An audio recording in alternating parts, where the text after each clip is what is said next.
Welcome to the second episode in a new series of Directions on Microsoft podcasts, Brainstorm. I'm Mary Jo Foley, the editor-in-chief here at Directions, and I'm your host for this series, which is for those interested in the Microsoft Enterprise IT ecosystem and who want to hear our analysts discuss emerging topics on Microsoft's products, services, and most importantly, Microsoft strategies. Brainstorm is your chance to see how the analysts at Directions on Microsoft do what we do. Twice weekly, the analysts hold scope meetings where we talk about the tech news of the week, reports we're working on, and the best ways to deliver the information that our customers need to know. Our goal is to bring you the best insights from the best independent Microsoft watching firm in the business, Directions on Microsoft. Brainstorm is meant to give you a front row seat into one of these scope meetings. Today's roundtable features analysts Jim Gaynor, Wes Miller, and Michael Cherry.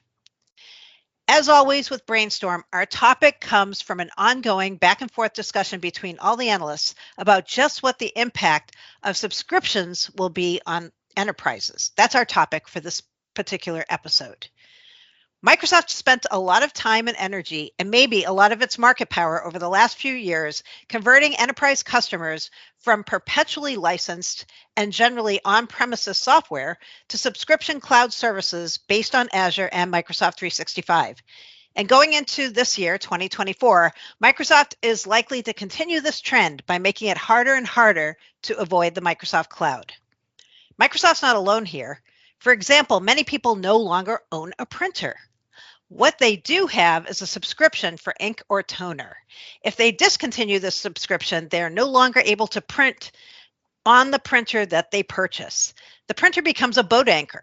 Some cars come with features such as heated seats, but only if you pay a subscription for a warm bottom. This makes me happy I'm not a driver, let me just say. As this trend continues, an organization may own very little of its own critical IT infrastructure. So, what is the right way to not just manage IT in the subscription world, but to manage a thriving IT team with necessary services for an organization? All right, let's dive right in. I'm going to ask each panel member to introduce himself when they first answer the question. So just so everyone, including our listeners, are on the same page, let's make our first question all about quick definitions. Let's talk about what is a perpetual license and what's a subscription license. And let's start with Michael Cherry. If you don't mind, before you answer, Michael, give us a quick self-introduction. Yes, for those of you who don't know me, I've been with Directions for about 21 years. Prior to that, I worked at Microsoft on the Windows team. And I've been a Windows user since Windows 1.0 and just really enjoy operating systems and how they work and function. It's sort of been my forte. So a perpetual license, perpetual describes a license that once it's paid for in full, allows a customer to use the associated software in perpetuity. Now that really means forever, including after the product has left any kind of support from the manufacturer. So for example, I still have a copy of MS-DOS. I bought it with a perpetual license. Theoretically, I could still run that and use it today. Now, practically, that doesn't work because I don't own any hardware anymore on which I could actually load that version of MS-DOS. It's on, what were they, 5 1/4 floppy disks. Still have the floppy disks. For some reason, I can't throw anything away. But the reality is I have a perpetual license for MS-DOS that I cannot use. Customers have the option to buy most of Microsoft's on-premises products on a perpetual license basis. And the volume licensing programs, the EA Enterprise and Server and Cloud enrollments allow you to purchase perpetual licenses. So, that's really what a perpetual license is. In contrast, a subscription describes a license or volume licensing program that grants use rights for a specific time frame and is usually billed on an annual basis. Organizations need to track these subscription terms and expiration dates as they do have time-limited vendor commitments, such as product support contracts, and ensure that the required subscriptions are renewed. So for example, I also have a subscription to Office 365. It's the business premium, the lowest level. I can use that software that comes with that subscription, so the Office products and other services such as Exchange Online and SharePoint Online, for as long as I keep that subscription paid for. So every year I get a bill, I pay that bill, and I continue to have the right to use the software. That grants me the right to use the latest version of that software, which I can download from Microsoft and continue to use. And it gets updated and it's supported for the term of that subscription agreement. Again, you can purchase subscriptions through SA and through the other, excuse me, not through SA, through EA and the other volume programs that exist. Or you can just go out with your credit card actually and go to Microsoft and buy the software and drive your IT department crazy. But the key thing here is any data that I have stored in the cloud under that subscription, when I stop paying for that subscription, I have a very limited window, pun intended, during which I can download my data. Otherwise, that data is going to disappear along with my rights to use the software. So that kind of sets us up for what is a subscription and what is perpetual software. And we now know your opinion about shadow IT. It's pretty clear. Jim, do you have something to add? Yeah, I do. Hi, I'm Jim Gaynor. I'll introduce myself later, but I think Michael brought up a really good point early on. He was talking about that 5.25-inch floppy that he has on MS-DOS. This is one thing about perpetual software. You can say, "Oh, I've got the rights to run it," but yeah, I mean, do you have a machine that can run it? Do you have media that can read it? I ran into this back when I was running IT. I came into an organization. They had, we've got all of our data going back forever, and they came to me with these box of tapes. That I'm like, do you have a tape drive that can read these? Do you have software that can read this backup format? Do you even have the applications that can read the data? It's not just a matter of having perpetual rights to run a piece of software. It's the whole ecosystem of everything about it, of maintaining the data, the hardware, and all of that can effectively make perpetual software not perpetual. We'll talk about this later, but I just thought that was a really good thing that Michael brought up. Yeah, that is a good point.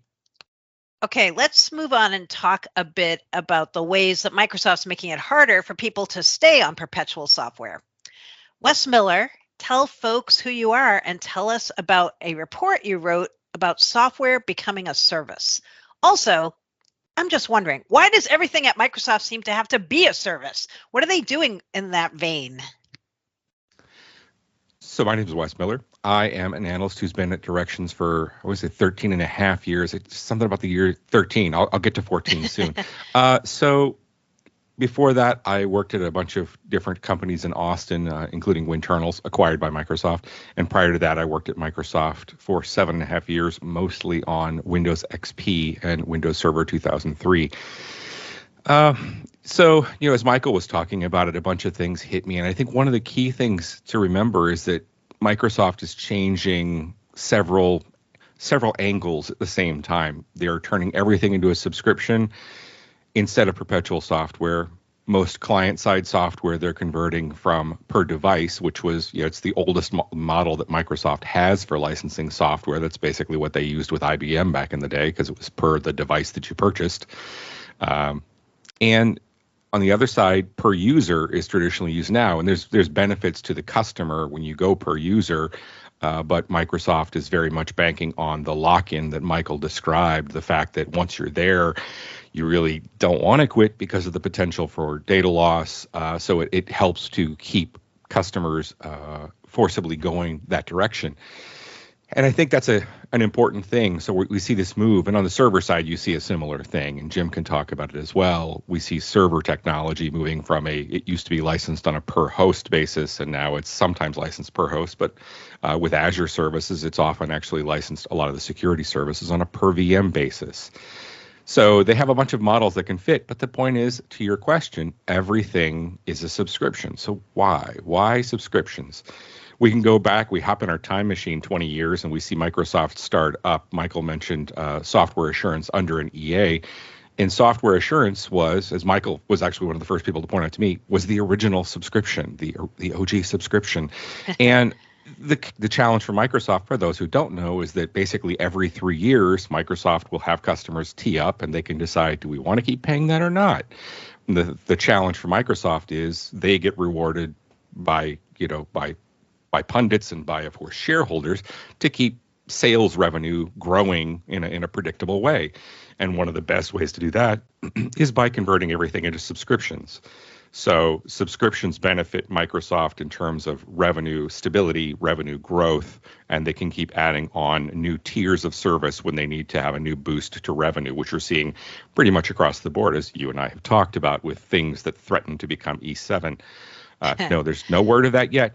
You're right, Mary Jo, you're right. But that's by and large the direction they're headed, is subscriptifying, my word, subscriptifying everything in order to try and keep revenue constant and growing. Ooh, subscriptifying. I think we have to make that a thing. I want to make the it whole a industry thing. adopt it. Yeah. Jim, you got something to talk about here? I know I'm going to keep No, it's good. on these. No, Chime in. Oh yeah, no. So one thing too that Wes, I he kind of alluded to it, is one of the other good things about these subscriptions from Microsoft is they aren't on the new they can take them off the new version roller coaster. Their investors, Wall Street, all of these want them to have reliable revenue, right? So if you're not doing a subscription, you've got to convince people to buy a new version of something. Every few years, you've got to convince them, like, oh, you've got to buy the new version to keep that regular income going. And to convince them to buy that new version, you've got to add compelling new features. You got to have to either give them a carrot or a stick. Here's the new features you want, or, oh, that old thing's not compatible anymore. You need the new thing. And if they get you into subscription, they don't have to worry about that roller coaster. They can trickle out new features when they want. They don't have to make these big groundbreaking releases with tons of money spent on PR. They can just keep trickling out new features as they feel like it, and it's a lot easier for them, and they get that regular revenue. Got it. Michael, would you like to add something here? Yeah, this subscription software has this other factor to it, which is it's incredibly sticky. Mm-hmm. And if we go back to, nobody wants to, but if we go back to the start of the pandemic when we all started to work from home, there were alternative conferencing software that just came to the forefront really quickly. And in fact, Zoom almost became the verb for teleconferencing. And people rushed and they purchased it because it was there and it was available and everything else. But now what's happened is I look at my subscription, it's sort of like, well, gosh, I'm paying for Teams, right? Mm-hmm. Right. And so I even stopped looking at them and comparing, is one better than the other? It's just sort of, oh, gosh, I've already paid for Teams. I'm just going to live with it. Mm-hmm. And so people stop. I mean, I just don't shop for software very much anymore, right? I just don't go looking for alternative programs anymore because for better or worse, I'm paying for something, so I might as well use it. Right. Got it. That's a good point. And now we're going to talk about Teams with Jim Gaynor. Jim, why don't you tell everyone who you are, and let's talk a little bit about cadence of releases and Teams. Okay. So, hi, I'm Jim Gaynor. You've heard me babbling already. I've been with Directions. I'm just coming up on my 7-year anniversary, so I'm the junior guy here.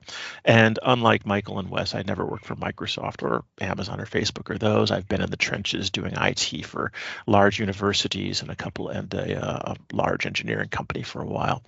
But I cover Teams. I also cover Windows Server now. And Teams is really a perfect example of the end result when things do become a full subscription, because with Teams you've got no perpetual rights. Supported or unsupported, as Michael pointed out, if you stop paying for it, you lose access to the service, you lose access to the data, and that's it. And as long as you're paying, you're on the roller coaster. I mean, you've got no choice but to accept new features or changes in existing features. There is no cadence per se. I mean, Like, we were talking on one of our recent calls about how, they just changed some of the UI on how I do my input stuff. We've got this separate camera and this separate microphone button with these drop downs, or the share UI change. That just happens. Mhm. There's no new release that we choose to adopt. It just, here it is, have it. Yep. And with these subscriptions, you can only sit on a version for so long. Like the Teams client, for example, if you don't upgrade, you've got it managed at an organizational level so that updates to the client have to happen with approval. If you sit on one for more than 3 months, it'll cease to work with the hosted service. This is a good thing in some ways. You get all the updates, you get the new features, you get the changes. You're not have to I don't have to buy this new version to get the thing. But you get all the updates. Exactly. You get all the new features. You get all the changes. I mean, as I mentioned, I used to work at universities with instructional computing, classrooms, and we'd minimize changes during the school year. I mean, summer break for us, everybody kind of assumed, summer break, you guys are taking it easy. No, that was the crazy time for us because we're struggling to do all the updates, all the upgrades that we need so that we can have a stable environment for the school year, because you don't want to be changing software. You don't want to be changing things in the middle of a semester. You're going to totally screw up somebody's class syllabus. And think about that with this kind of, you get the changes no matter what now. In the middle of a semester, suddenly this interface changed. Suddenly we've got this change coming in. That kind of cadence, your options for picking your change windows are minimal. Right. And I think a lot of enterprise companies, people who are listening to this, are still used to that older. I mean, there's still this old mindset of viewing the technology you put in place like a toaster, right? You put it there, it just works. Let's leave it. It's not going. And between the realities of the modern world of security, but also with how Microsoft is trying to subscriptify everything, you can't. It's a living, breathing beast that you have to maintain, and it forces you to do these things. Right. And the cadence, as we would talk about in the days of, here's the update cadence for Windows back in the Windows 7 days, or here's the update cadence for Windows Server. No, it's continuous change. It works for Microsoft in a lot of ways. Right. Without having to worry about pushing a new version, they can add new features to things that help them respond to upstarts like Zoom. Yep. When Teams was released, to get back to the topic of Teams, it was taking on the challenge of Slack. It was persistent chat in the workplace, right? And then Teams is popular, so we'll go ahead and integrate all those Skype features and we'll do all of that.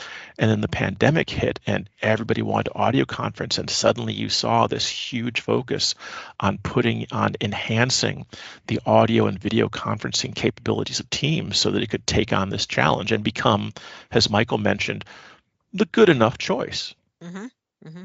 Yeah, I think you're hitting on a really interesting dichotomy, because when you talk to Microsoft, they always say customers want all the latest features. They want the continuous innovation, as they call it in the Windows group, right?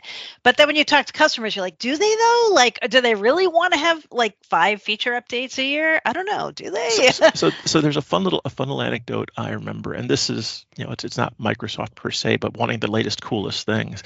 Is I remember this is back in the days when Windows Vista was taking forever, and Apple was doing all of their I'm a PC, I'm a Mac ads. And I knew some people in my work who came to me, they're like, they Macs are cool, I'll buy a Mac, right? And they bought a Mac, and they were so unhappy, they were so angry, because of course it's a totally different operating system, totally different interface. And they were like, well, this is so awful. Why was this so great? And I said, well, what were you expecting? And they basically came down to saying, well, they wanted the Windows that they knew, but cooler and hipper. They want the Right. point being that, yes, I think people do want new features, but they frequently want them in the context of what they already know. Give me my same familiar thing, just make it hipper and cooler. Right. Don't move my cheese.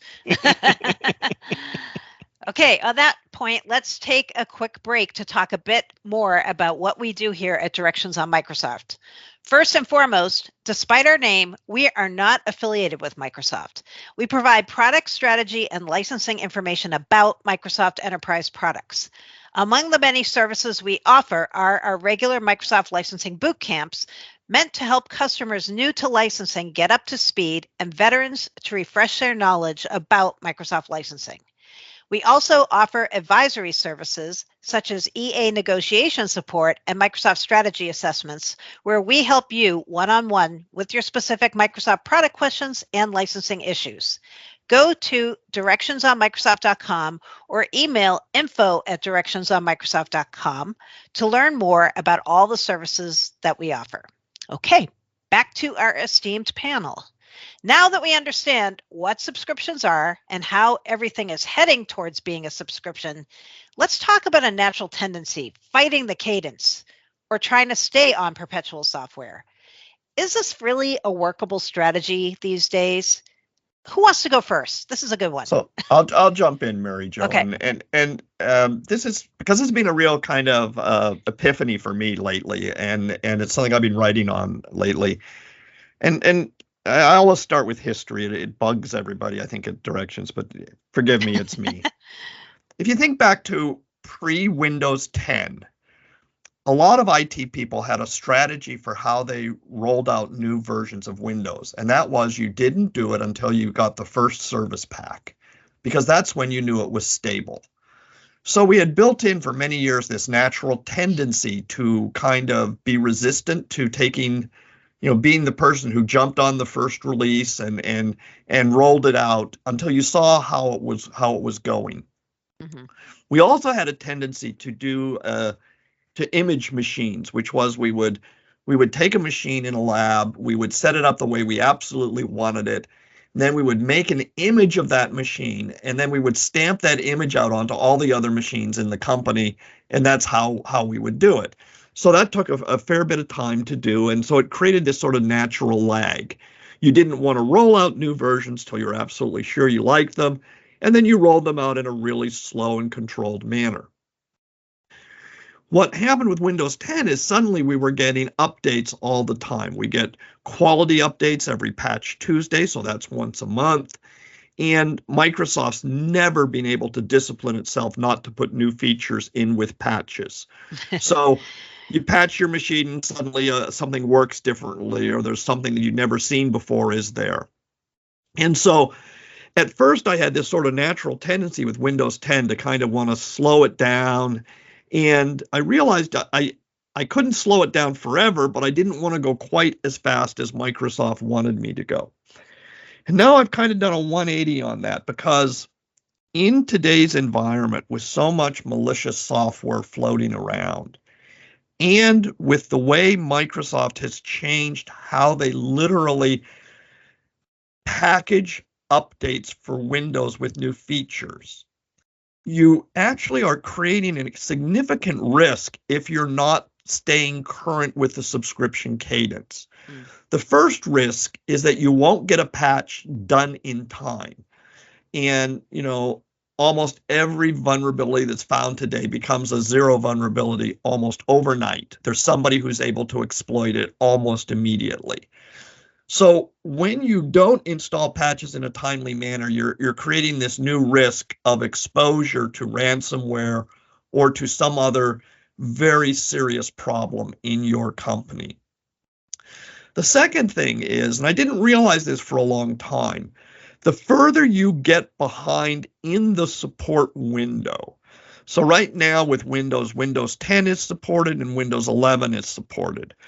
But the further you get behind, the harder it is to stay current. The options that you have to do a fast upgrade in place start to disappear. And so, when you start to look at those risks, the risks of increased administration, as well as the risks of exposure to vulnerabilities, it starts to be, the equation really flips to where, yeah, you maybe don't want to be the first person to roll out the Windows updates or the Office updates, but you absolutely don't want to be a laggard, because it starts to become very expensive to catch up. Mm-hmm. Jim, got anything to add to this?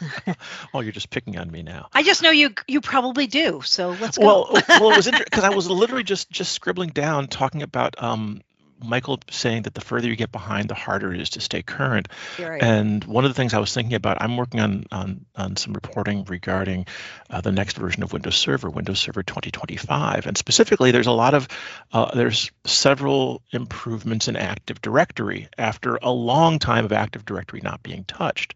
But if you want to adopt these, I mean, first off, of course, you're going to have to, all your domain controllers are going to have to be Windows Server 2025. But to upgrade your Forest, your Active Directory deployment to this new version, you're going to have to at least be on Windows Server 2016 functional level.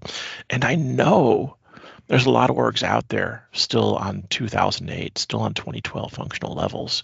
And that ties into what Michael said exactly. I mean, we still have that old model of, well, we'll just put it in place and it's a toaster and then we'll replace the toaster. And yet systems have gotten so much more complicated that it's very difficult to do a complete tear down and replace. Mm-hmm. You have to kind of keep going with these things. You have to keep progressing them.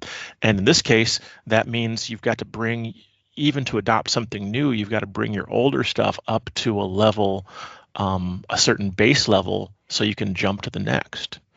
Right. And I think you're seeing that in Windows Server. You're seeing that in other server applications. As Skype for Business, they talked about it, but other things as well, that you have to have these newer versions, and that's an important thing right there. Right. Hey, Wes. Yeah, well, I think you nailed it, and I appreciate it, because I wanted to cover the Windows Server aspect, but I think you took care of it more elegantly than I would have.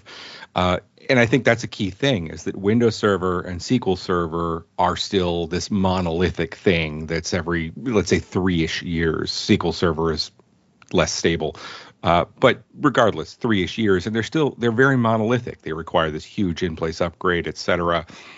And I know you're going to cover the Windows Server 2025 stuff in this issue of Update, and I have a peer that'll pair well with it, which is this one talking about these pieces of on-premises technology and their cloud counterparts that are services, and how the on-prem ones, particularly Windows Server, are these very slow cadence, but at least it's still supported.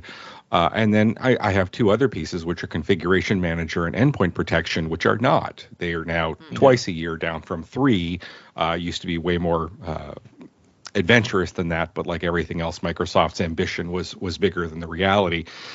And I think that's important, because they've even pulled back the throttle a little bit, realizing it doesn't make sense for them to ship with that velocity because customers aren't able to keep up. And I think a lot of customers have adopted the same attitude Michael has, which is we want to stay as close as we can because we see this pain when we actually get behind.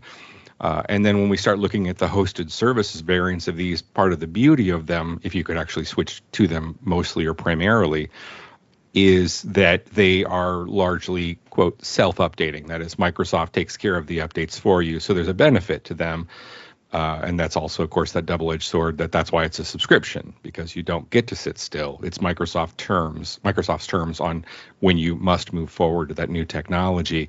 So it's customers can try to fight the cadence, but the reality is between more rapid shipment of on-prem, or even less frequent in certain cases, and then the cloud-based rapid rollout of these services, Microsoft is pulling everyone kicking and screaming towards a cloud cadence, whether they want it or not.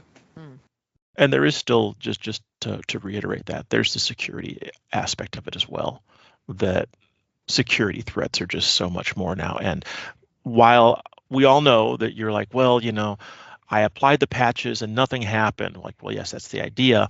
But then I applied this patch and it went bad, and suddenly, so now patches are bad. Well, so you took an active thing and a problem resulted from that. But there's just so much out there that's coming after attacks, and the risk of what happens if you don't apply a patch and your company is exploited. You can't ignore these now. Right. It's like when every time we hear of a cloud outage, something goes wrong with Azure, something goes wrong with Microsoft 365, and then you see people saying, "See, this is why I don't want to go with the cloud." Guys, come on. Like it's not a real reason. Like could you do better? Maybe. I doubt it though, right? Yeah. Okay, let's sum things up and say, if you're talking to customers and others, what do you say to them when it comes to thinking from a strategic perspective about subscriptions? Are they inevitable? Is it just an excuse for lock-in, or is there really a good reason that they should be going all in on subscriptions? Who wants to start with that one? I have two things. I'll jump in. I have two things about subscriptions that I think from a strategic perspective you should be looking at. And they're a little bit weird, but the first one is that you need to be absolutely, for the products that you're looking at that you care about, you need to be looking at the previews that are available. And in the Windows case, there's a thing called the Canary channel, which is sort of the earliest look you can take at it. And someone in an organization has to be looking at these early releases that are made to insider channels, if you will, so that people can at least have some idea what might be coming their way and be thinking about it. And then the second thing I have is a really weird one. And again, it's going to really, people will know how old I am when I talk about this. But back in the days of mainframes, when we bought software for the mainframes, we often negotiated what was called source code escrow. And that was that we had the right to the source code should the manufacturer be unable to support it going forward, because we relied on it so much. And you think, well, what do you really mean by that, Michael? And it's sort of like, well, you might be on a product that Microsoft has in their arsenal on-prem, and that product is starting to not get a lot of love, I'll say. And so one that comes to mind is like BizTalk, or I think it's called Host Integration Server, which is this 3270 emulation tool. I don't know how much longer Microsoft's really going to care about these products, but if they're important to you and you're using them on-prem, the next time you come around with your EA agreement, you might want to start seeing if you can push Microsoft that should they stop those products and you still need them for a period of time, that they have to give you the source code and make the source code available to you. Now, I want to be very clear. You don't want the source code because your people probably can't maintain it. But at least it gives you a little bit of an insurance policy. But those are just the two weird things I'm thinking about with subscriptions, which is you've got to be watching what's happening. Somebody has to have the responsibility of watching what's happening. And then somebody has to be watching the products that are just not getting any attention anymore. You're making me think of I'm going to call it a Wes-ism. You know what I'm going to say, Wes, I think, about you always say this, and I think it's a great point, is if Microsoft's not investing in a product, you shouldn't invest in it either. And that applies to things like Michael's talking about with BizTalk and Host Integration Server, right? It definitely applies to those two. In fact, it's funny to call them out specifically because I bet 99% of people don't even know that Microsoft makes those products anymore, or that Microsoft made a thing called Commerce Server that they basically silently spun off to a partner who was willing to keep it going, kind of like people have with IBM's OS2. And I think that's a key thing, that Microsoft is investing less and less in these on-prem products, like you'll see in this report I've got coming out this month. And customers have to not just acknowledge, but stay mindful of these products, that I'm getting less and less every year from Microsoft for this thing that it probably costs more than it did 3, 5, 10 years ago, but you're paying more for it and actually getting less and probably less life cycle out of it versus the cloud tier that they often have in these technologies. So that's what people have to really stay mindful of, is am I licensing the best bang for my buck? And is it just time for me to go to the cloud services instead? Can I throw out one more thing here? You can. While we're talking about, bucking the tide, that whole thing, Microsoft is, of course, a company. They exist for profit. They don't exist for the good of the universe. And so to a certain extent, they're happy to do that for you. And that's where we talk about ESUs, which we're seeing for older versions of SQL Server. We're seeing right now it's SQL Server 2012 and Windows Server 2012 and 2012 R2. So they'll find ways to let you keep using those old versions. But again, they're either using it as a carrot to bring you into subscriptions, like, oh, you get them for free, no additional cost if you go into Azure and take those into Azure VMs, or if you adopt Azure Stack HCI, which is our subscription OS, or you can pay us a lot. The whole cost of the annual license over again. They're going to make their money either way, but you can do that. They're happy to enable that. But even then, there are all these other things we've talked about apply. All these other things we've talked about in terms of, do you have hardware to support it, the whole ecosystem around it, and the security issues. Even these extended security updates don't cover everything. So Microsoft's not investing in it. You really want to run it, and they say, sure, you can keep running it, but you're not getting it perpetually. If you want to know that it's supported in some organizations operate in regulatory environments where they're required to run things that are held under active support, you're going to pay more for it, and it's still going to go away eventually. Yeah, I think that's the thing I was going to specifically call out, is that even with ESUs, the best you get is a 4-year stay. So at this point, that's all Microsoft has ever offered is 4 years of extended support. So customers really have to keep that in mind. All you're doing is asking for a few more shots at the green. You're kicking the can down the road, and eventually you're going to come up against this big barrier, and there's going to be a whole bunch of cans waiting for you. All right. I love it. That's a great way to end this part of the discussion. And now we're going to take one more quick break, and then we're going to talk about our customer question and our hot buttons of the week. So I want to talk a bit more about our licensing boot camps. Directions Bootcamp is the fastest way to ensure your company gets the most for your Microsoft dollar and stays compliant. The next virtual boot camp is March 11th to 15th, and then there's going to be another in-person boot camp in Atlanta from May 21st to 23rd. I had a chance to attend the Atlanta boot camp last year, and I can say this training offers the most up-to-date and comprehensive way for those new to licensing and old hats to get familiar with new rules. For more information, go to directionsonmicrosoft.com/get-training or contact sales@directionsonmicrosoft.com. Okay, now let's field a customer question that we actually recently received at Directions. We're going to keep customer names and locations out of this. An enterprise customer contacted Directions with a question that is on theme with today's discussion. We've actually had this question twice in the last several months. Both Directions customers asked, is Places still in preview?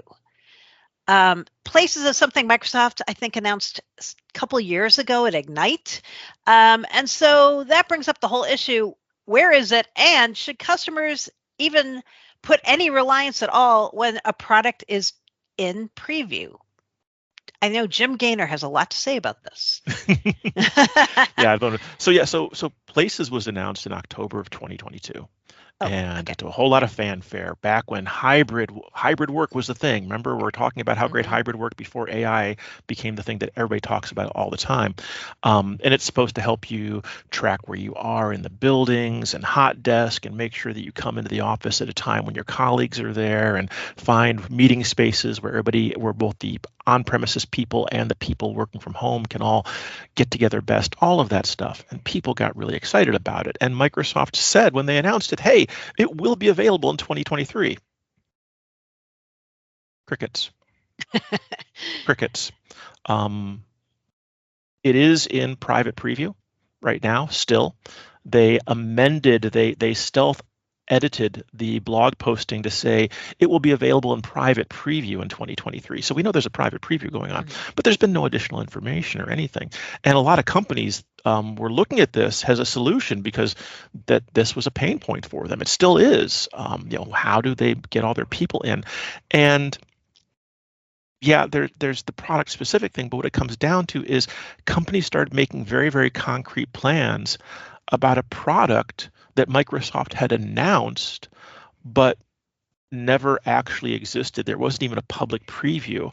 And I think really that this is to the point here, you shouldn't be making business plans on something when Microsoft does not have a public preview, and sometimes even when they've committed to a release date. You have to go with that, especially something that's brand new. It's one thing where it's like, oh hey, it's Windows Server, oh hey, it's this, where they've got a cadence. Okay, so maybe it's delayed 6 months, but they're going to come out with a new version of it. But something new like this, I mean, we didn't write about it because there was nothing, there was no there yet. Right. We try to write about things that are concrete that we can point to our customers about.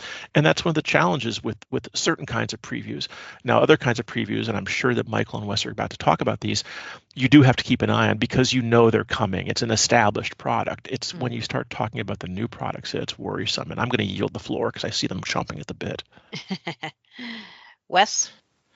Yeah, I think yes, Jim, you're right. Champing at the bit, and I think that's you're absolutely right. And I thought it was interesting as you're talking about this one because in the AAD realm, I saw a similar one, a featurette that people were really excited about, which was a tiny replication thing from cloud back to on-premises. And people were very excited to see this announced. And then Microsoft very quietly just sort of undid it. And it was because they have a new model for how you synchronize between on-premises and the cloud with the directories. And the new feature didn't jibe with where they were going with the new synchronization models. And so they said, yeah, we decided we're not going to do that. And so it undid a lot of goodwill and a lot of excitement the customers already had. So I think it's both important to keep track of what Microsoft has as far as little featurettes or things that are coming, but also you do, as Michael was sort of alluding to, you have to be keeping track of those previews yourself, but don't bet the farm on one of those features shipping until you actually see it out the gate and available for like 6 months. Don't make that feature something that you're betting the entire organization on. Michael? And I just wanted to sort of joke that Microsoft doesn't have perpetual products anymore. It has perpetual previews. They do. I know I just wrote about this on our blog. Like some of these previews, they go on for like years, not just like 1 or 2, but like 3 or 4. And at that point, if it's past 18 months, it's probably not going to happen, right? It's just going to be quietly edited out of the blog post. Yeah. And people might even think we're joking a little bit, but I think the best example I can think of is Azure Blueprints, which was a service that literally never left preview. It was in preview for something like 5 years, maybe even 6. And every time we would do a new update to the Azure roadmap, I would go check because this time it's got to be real. And then I went out on a whim to check it the other day, and no, it's gone. It'll be disappeared soon. And they've been on a tear with that for a while lately. Since I'd say late 2022 is when it really started to kick in. Like a lot of these things that have been in preview for a long time are now getting actively pruned, or things where they had overlap between multiple services, multiple subscription services that overlapped but still fit particular niches. They're picking one winner and culling out the loser. And if you, as a customer, are on the one that they decided is the loser, you've got to figure out a way to move. Which goes back to, it's a more negative connotation, but it still goes back to you've got to be aware of what's going on, of like, okay, so you've got this one subscription that you really, really like, but there's another product that Microsoft has that overlaps in that space. And then maybe something happens, as Wes talked about, where, well, the way that the other product does dovetails more nicely with something else they're doing that's more strategic, and so your product of choice gets left in the dust. You need to be aware of that so that you aren't caught flat-footed by the discontinuation of yours. And with subscriptions, there's no like, well, I'll just sit on it until it dies. Well, Microsoft can give you 1 year notice that it's killing a service. They've been more generous.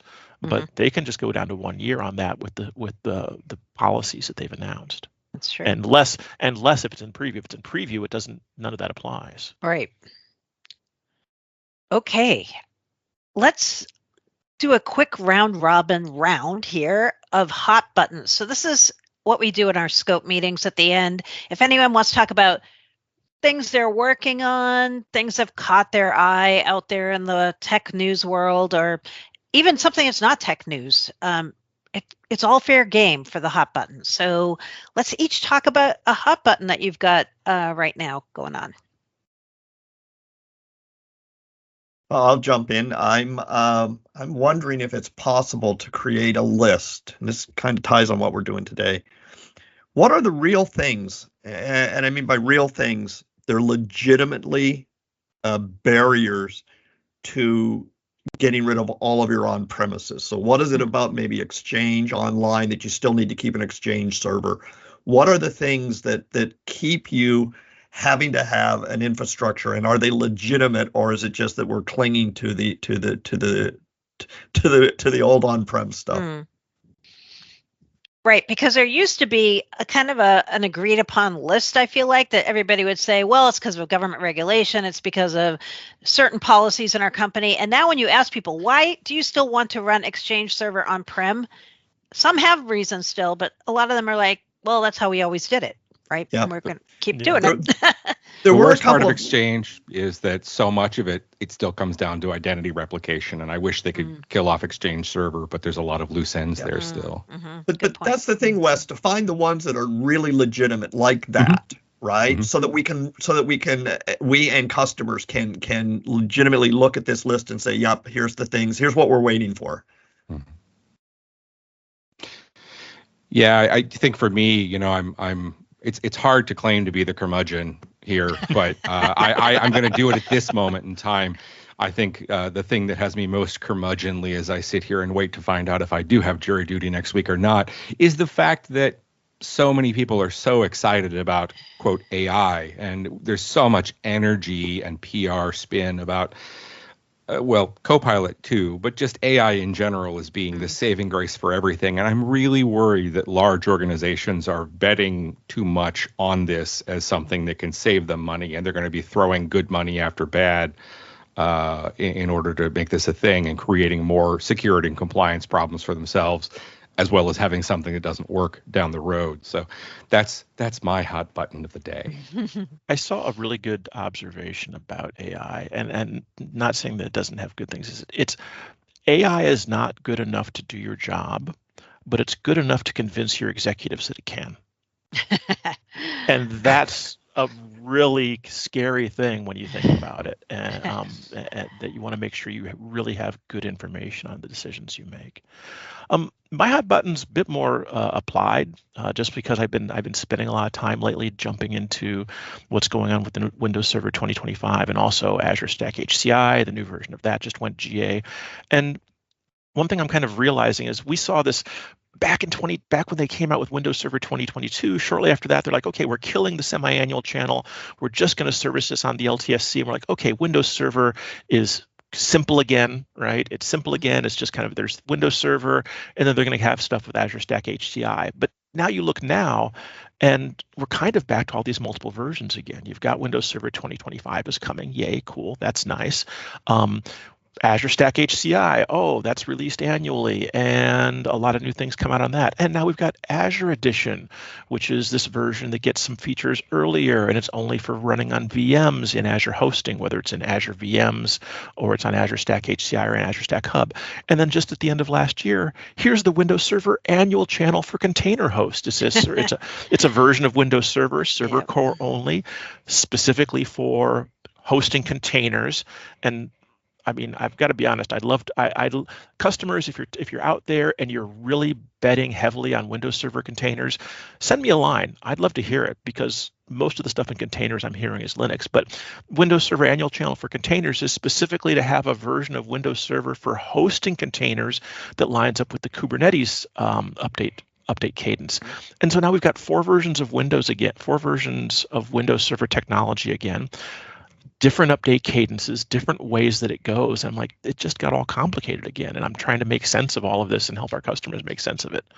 No, and add flighting to this too, right? Now you can flight Windows servers. Well, yeah, that's something else too. I talk about the subscriptification of it. You've got there's features in Windows Server 2025, the hot patching that they're talking about. Oh, by the way, you need to get an additional subscription on top of whatever you're paying, however you're licensing Windows Server. You have to pay an extra subscription if you want hot patching. Right. It's like, oh, so we're subscriptifying it more. Yeah. Yeah. So I just, again, trying to make sense of all of that has been my hot button, and watching, like, what are you guys doing? Wes? I think, you nailed it there, Jim. It's always, thank you for covering Windows Server so Michael and I don't have to anymore. But I think you nailed it. And it's important for customers to also look at that pragmatically. I'd like to know that answer too. Is anyone actually using Windows Server containers? Because to this day, I have still not had one question about them that was actually a question. It was a question about what it really is. At the licensing boot camps, it's very similar to SQL Server on Linux, and the only time we've ever gotten a question was once at a boot camp about that, which was someone trying to run it on AWS without paying for Windows Server. So basically, they were trying to use it as an end around Microsoft's own licensing. So and there's a lot of stuff the company will talk about but won't actually use. And I'll say for our listeners that the people we deal with are really large enterprise customers. So, you're a small startup doing very internal stuff. Those aren't the people that come to our licensing boot camps. Just people who are going to say, but yeah. All right. And I just want to have the last word by saying that I know that AI is real, Wes, because Microsoft put an AI key on the keyboard. Oh, that's a very good point. You are absolutely right. Thank you. All right, guys. Thank you so much. That was a lot of fun. I really enjoy hearing these Brainstorm podcasts, and I hope our listeners do too.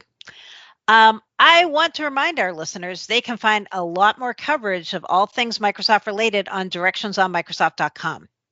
Thank you for listening. If you have questions, comments, or any topics you would like to hear the Directions analysts cover in one of these kinds of podcasts, please do not hesitate to contact me via Twitter at Mary Jo Foley. And speaking of Twitter, or X, I'm never calling it X, we at Directions have converged our existing channels into a single platform. Give us a follow at Directions MSFT for all the latest enterprise Microsoft product and licensing information. Thanks again.